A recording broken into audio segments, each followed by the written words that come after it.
Hi there, my name's Katie and sometimes I quilt. Big couple of weeks here. So we've had the exhibition. I'm still tired and recovering from that. I've done a lot of shopping. That happens sometimes, but there was a list and there was a reason, and I will take you through some of the things that I got. And I've also started working on what I would like to be my next finished object, my next finished quilt, or at least one that gets progressed a bit. And all of those things are related.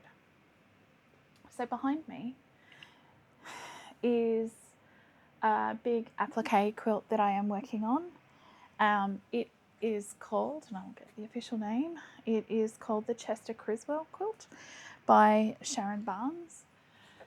It's a reproduction quilt that I started in about 2020, 2021 or so, but I had planned it and started planning it in 2019.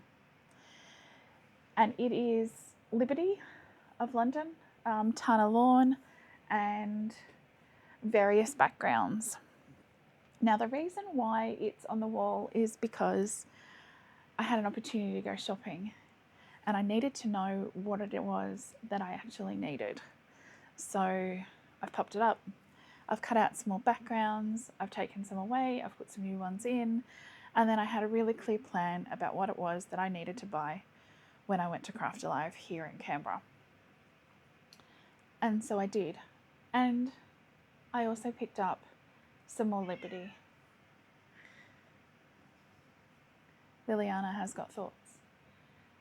So what I might do is take you over to the table and we'll have a look and see what I got. And I'll talk through a little bit of, not why, I'm not justifying my choices, I'm a grown-up, but how I'm trying to be more deliberate in what it is that I am buying and what it is that I'm making. So what I might do is switch to the up the top camera, we can look down, and I'll step through what I've done and a little bit of why. And then we'll talk about what's coming up next. All right, I'll see you in a second. So the first purchase that I made is from a new to me place called These Clever Hands. Now, new to me for a number of reasons. I think it's the first time that they had been to Craft Alive in Canberra, and I didn't get the background fabric there. I already had that. But I've bought a pattern and a starter pack and an extra fat quarter, and it is a birthday present for my younger sister, so the next sister down, who is having a significant birthday next year. And so I've started putting together bits and pieces for her for that particular event, and I thought this quilt would be perfect for her. It's summery, it's giving a little bit of a Hawaiian vibe, and she really loves yellow, so I thought I had a good, I think there's 3 meters here of Kona meringue, so it's a light yellow, and that would probably come together really nicely for the background of that rather than using the low volumes. Something else that I managed to pick up while I was there that's going to go in the same bundle of stuff was from Rondell Designs, who is a YouTuber here on YouTube. And Joey loves herself some Care Bears. And she's also a grown-up, so she needs a schedule and a to-do list and all that sort of stuff, but why not have Care Bears as well while you're doing that? So that is a birthday present that I've just got to make the quilt for. And that pattern seems like it's a pretty simple, should be an easy put together one. Actually looks like one that I'll probably make more than once. All right, next. I picked up, now for the applique quilt that I showed you a minute ago, I needed some more backgrounds. And I wanted to balance out some of the really geometric-y ones that I had with some cute little florally ones. And Marie at Material Girls had this lovely, and it feels gorgeous, lovely fabric there. It's a Henry Glass. I got, I think these are 1/2 meter pieces, and I got these so that I can add to that quilt, but also they're just good backgrounds that I'll have for scraps. So, I mean, chances are, there's every chance actually, I'll decide to take a different direction for Jo's quilt, so this could end up there too. This was on my list to start with. The other part of that list that was there was some more Liberty. Now, I'm not sure that all of these Liberties are going to make it into the quilt. The one I'm not sure about is actually the feathery one. I think that might be for somebody else. But these ones, the florals and the slightly different colours, because what I'm really aware of as I put everything up on the wall was that I had some bits and pieces, some white backgroundy ones that would go really well on my dark squares, but I needed some more contrasty stuff for the light squares. So I picked these up, and I cannot for the life of me remember the place that I picked these ones up from, but I will pop it on the screen here.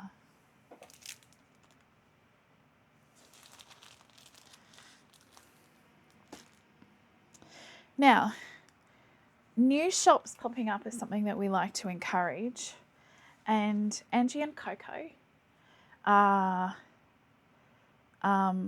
new-ish fabric shop, and they are opening in Rosebery in Sydney, which is actually just down the road from where I used to live.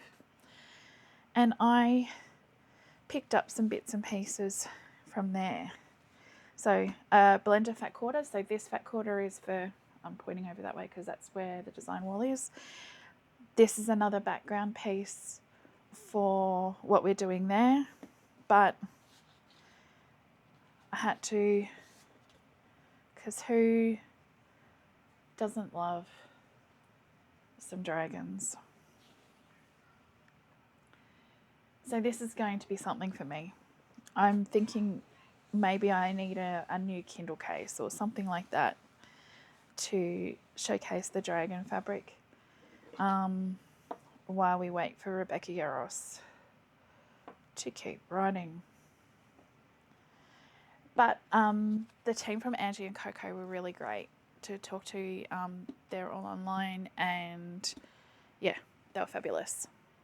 Oh, also, please note change of colour. My green cutting mat I have had for I don't know how long, and it has moved house I don't know how many times, and it started to develop little holes in it. It had reached end of life, and so the 3-ish things that were on my shopping list was a new mat, and this one is huge. It really is huge. I got it from Trevor, the Scissor Man. He's here in Canberra, but he's also online and goes to all of the shows.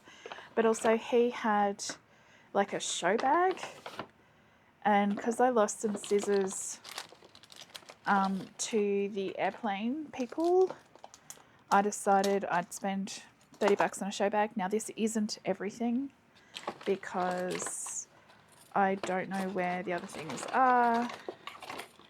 People have probably already borrowed them. But scissors, seam unrippers, and a magnet thingy. And also some lights. Now, these ones are purple, but I've got a pink set already that I'll show you. And they're fabulous. So I haven't told him yet, but these ones here are for my son because he does models and he needs to, He's a little bit vision impaired, so we need to make sure that everything is well lit. I use these for applique. They're rechargeable, they're fabulous, and you can have all sorts of different types of light. Highly recommend these. And I have bought all of this stuff with my own money. But these ones are purple and they're going to go to Justin. Now, what else did I get? The last thing I got, and it actually was the last thing I got. Let's pop those out of the way before I cut something. Is some Wonderfil. I am just about to epically start hand quilting again, but this is a quilt I made an age and a half ago, and back before quilting with perlite was a thing. This has been on the back of my couch. We're starting to see a little bit of sun damage, but okay, that's fine. But I really liked the way that the perlite is a little bit thicker than Aurifil 28 weight or 12 weight that I've been using, and I wanted to use it again and see how it went. But I wanted to do it for this baby, for this quilt. So this was the topic of my last video. If you haven't seen that, pop back, have a look. As you can see, I've kind of started quilting it here, and I'm just going around the outside of things with the Aurifil. But I thought it would be interesting to have, in addition to some of this, some of the 28 weight, particularly down in this area here where I want to simulate waves and water and different things there. So what I got was some of the Pearl 8, the Wonderfil one, and we're just about to find out if I picked the right colours or not. So I got this as kind of the backgroundy one, which I think is going to work nicely because it'll go across all of the different colours. And then I got these two here to act as kind of contrasts. And I think that's actually going to work really well as well. That they're picking up the kind of purple in the darker one. Yeah. I just want to get a little bit of more depth and movement and things like that in the quilting. And I also want to have a bit of fun with it. So that I got 2 balls for the background and then 2 balls for accent. And let's face it, it's online. I know where I can get more if I need it, as long as I don't think too hard about dye lots and things like that. Now, I think that's it. I think that's all I ended up buying. But this was a gift from Drew, from my partner. So one of the things that happens at the exhibition is that Canberra Quilters runs a sales room. And in the sales room you can buy bags, cozies, cushions, quilts, you name it, you can buy it.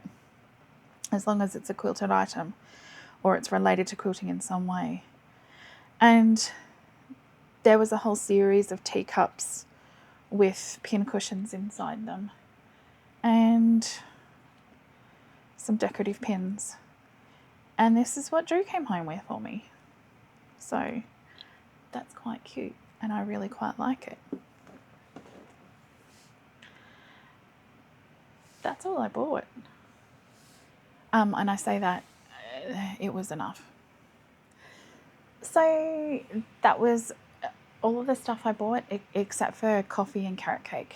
Celiac, they only had carrot cake for me to eat for a few days.